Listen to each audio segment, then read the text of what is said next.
সিদ্ধান্ত নিচ্ছে। জনগণের প্রত্যাশা, দেশের দেশপ্রেমিক ইসলামী জনতার প্রত্যাশা হচ্ছে যে সব কেন্দ্রে যেন একটা বাক্স থাকে। দোয়া করবেন। আমরা কি তাহলে ধরে নিচ্ছি যে আগামী জাতীয় সংসদ নির্বাচনে ইসলামী যে সংগঠনগুলো রয়েছে রাজনৈতিক, তারা একসাথে, দলগুলো একসাথে ধরে নেবেন কেন? আপনারা দোয়া করতে থাকেন। আপনাদের সহযোগিতা লাগবে, আপনাদেরও সহযোগিতা, সবার সহযোগিতা লাগবে। আমাদের ভাইটি কথা বলেছেন, কথা আসলে বাস্তবতা এটাই।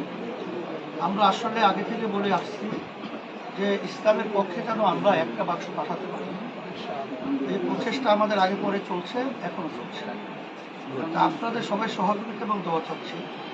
কারণ 53 বছরে আমাদেরকে ইসলামপন্থী রাজনৈতিক মাঠে যারা আমরা আছি, বিভিন্ন কৌশলে আমাদেরকে তারা দূরে রেখেছে। আসলে এখন 53 বছরের পরে 5ই আগস্টের পরে আমাদের দেশে যে নতুন স্বাধীনতা আমরা পেয়েছি, এর মাধ্যমে আশা করি এখন ইসলামের পক্ষের একটা ভালো ক্ষেত্র তৈরি হয়েছে। সেই ক্ষেত্রে যদি আমরা সময় উপযোগী ইচ্ছারি করতে না পারি, তাহলে এটা তো আমাদের জন্য অকল্যাণ এবং দুঃখ।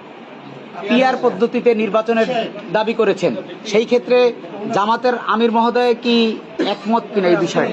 আমাদের দাবি ওনাদের দাবি একই দাবি।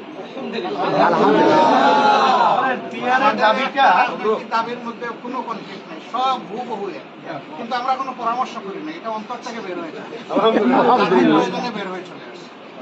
পীর সাহেব এবং সভাপতি আমির মহোদয়, আপনাদের দুজনের কাছে প্রশ্ন যে আমরা দীর্ঘদিন যাবৎ একটা বিষয় জানি যে জামায়াতে ইসলামী এবং ইসলামী আন্দোলনের ভিতরে একটি মনোমালিন্য একটা সম্পর্ক আমরা দেখে আসছি। সেইখান থেকে কি উত্তরণ হয়ে গেল নাকি আমরা কি যুগপথ পথে চলার পথে, মানে এই জায়গাটা একটু মন্তব্য আপনাদের দুজনের কাছ থেকে আশা করছি।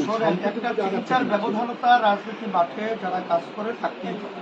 আর ইসলামী আন্দোলন বাংলাদেশ আমাদের চিন্তাটা হলো যে আমরা কারো সিঁড়ি হব না, আমরা পরগাছা হব না, আমরা নিজেরাই ইসলামের পক্ষে একটা শক্তি অর্জন করব এবং ইসলামী শক্তি নিয়ে আপনার বাংলাদেশের ক্ষমতার মস্তরে এটা থাকবে। এটাই আমাদের চিন্তা ছিল।